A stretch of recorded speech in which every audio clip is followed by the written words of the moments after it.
Index funds, mutual funds, hedge funds, ETFs. Sound familiar? You've probably seen these words pop up on social media, in the news, or maybe even in a conversation you nervously smiled through without knowing what any of it meant. Don't worry, Abu's got you. In this video, I'm going to break down each of these 4 types of investments in the simplest way possible. We'll cover what a fund actually is, the different types, how each one is managed, the fees you'll pay, the risks involved, and, most importantly, which one is actually meant for someone like you. Give me 10 minutes and I'll hand you the knowledge that most people spend years trying to figure out.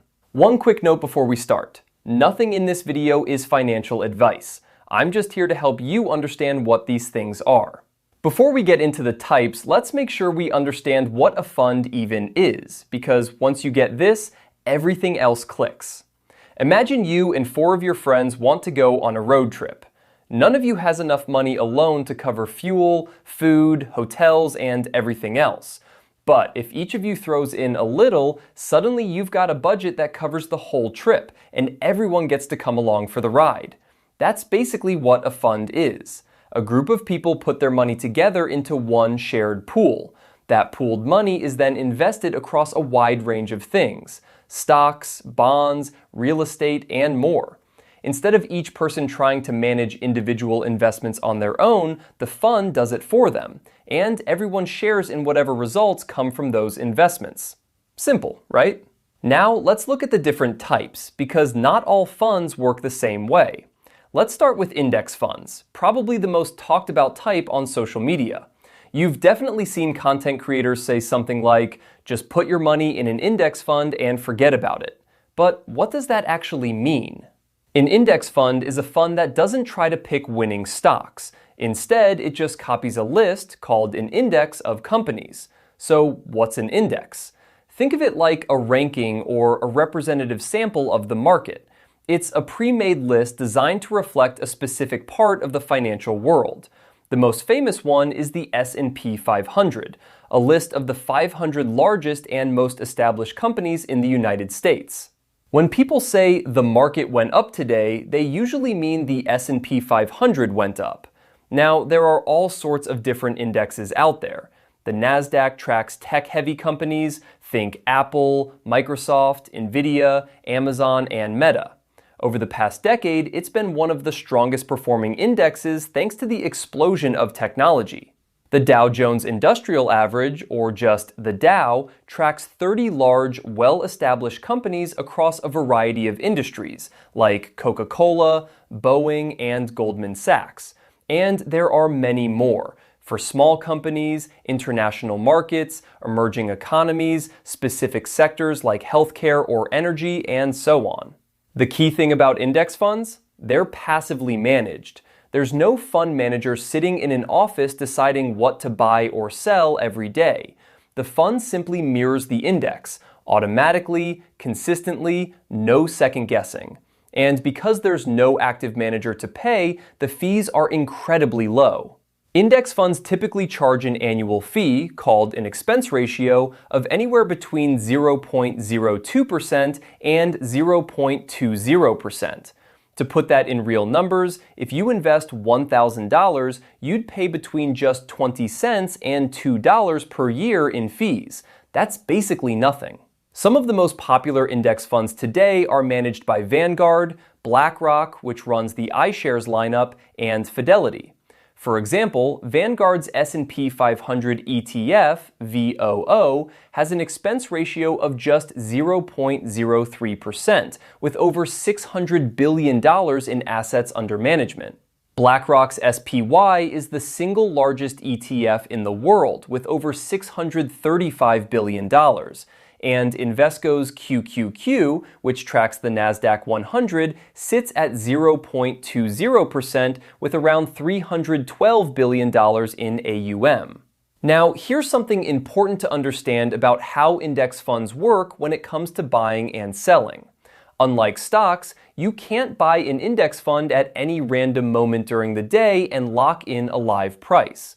Index funds are only priced once per day, after the market closes. That price is called the net asset value, or NAV. It's calculated by taking the total value of everything in the fund, subtracting expenses, and dividing by the number of shares. So if you place a buy order at 11 in the morning, it won't go through at that moment. It'll be processed at the NAV calculated around 4 p.m. when the market closes. This is known as the cutoff time. For most long-term investors, this doesn't matter at all, but it's good to know so you're not confused when your order doesn't go through instantly. So why are index funds so popular? 3 reasons: low cost, low effort, and historically strong long-term performance. Even Warren Buffett himself has recommended them for most everyday investors, because consistently beating the market is incredibly hard to do. Alright, now let's talk about mutual funds. At first glance, they look a lot like index funds. Both pool money from many investors and spread it across different assets.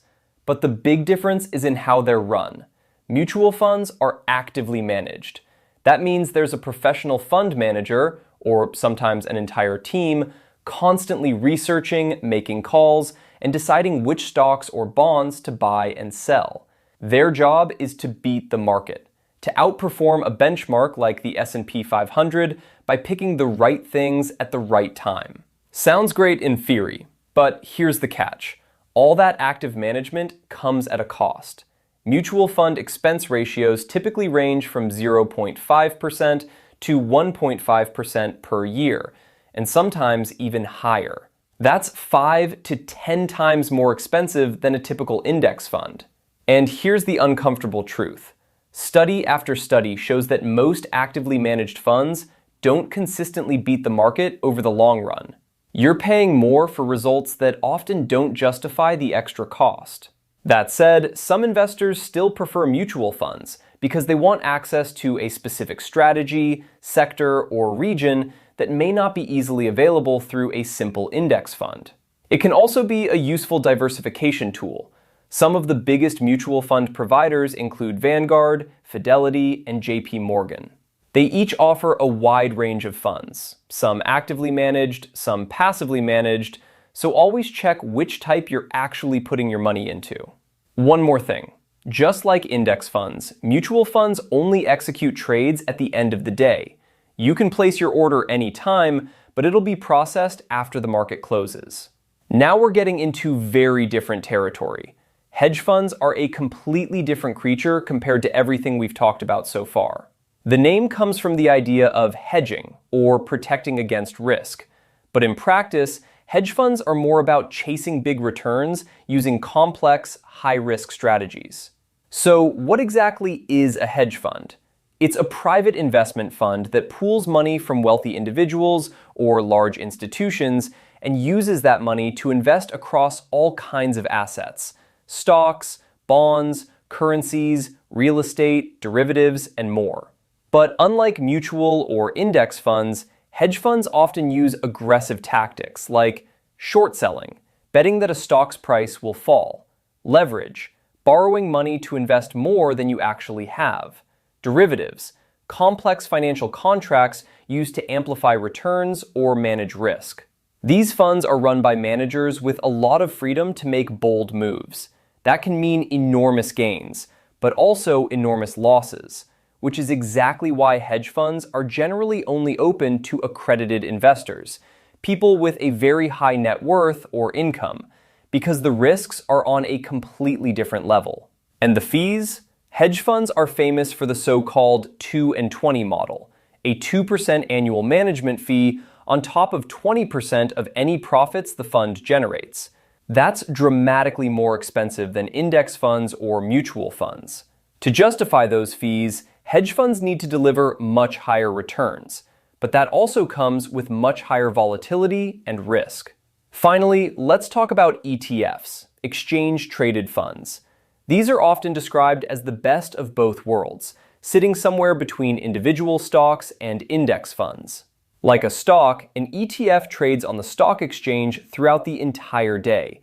You can check its price in real time and buy or sell whenever the market is open, giving you far more flexibility and control than a traditional index fund. But like an index fund, an ETF gives you diversification by holding a basket of many different assets at once. Most ETFs are passively managed and designed to track a specific index, sector, or market. ETFs also tend to have very low fees. Their expense ratios typically range from 0.03% to 0.75%, depending on the type. For example, Vanguard's VOO charges just 0.03%, while more specialized ETFs may charge closer to 0.75%. Another big advantage? Many ETFs can be purchased on brokerage platforms with zero commission fees, making them one of the most accessible investment options available today. And because they trade like stocks, you always know exactly what price you're getting when you buy or sell, unlike index funds, which only settle at the end of the day. All right, let's bring this all together. For most everyday investors, index funds and ETFs are the go-to choice. They're low cost, easy to understand, broadly diversified, and have a strong track record over the long term.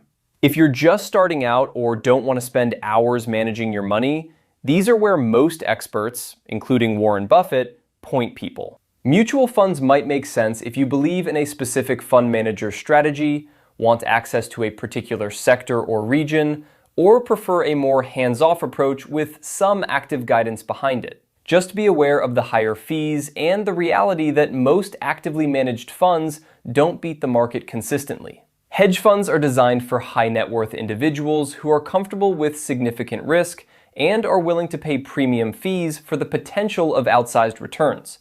These are definitely not for the average investor.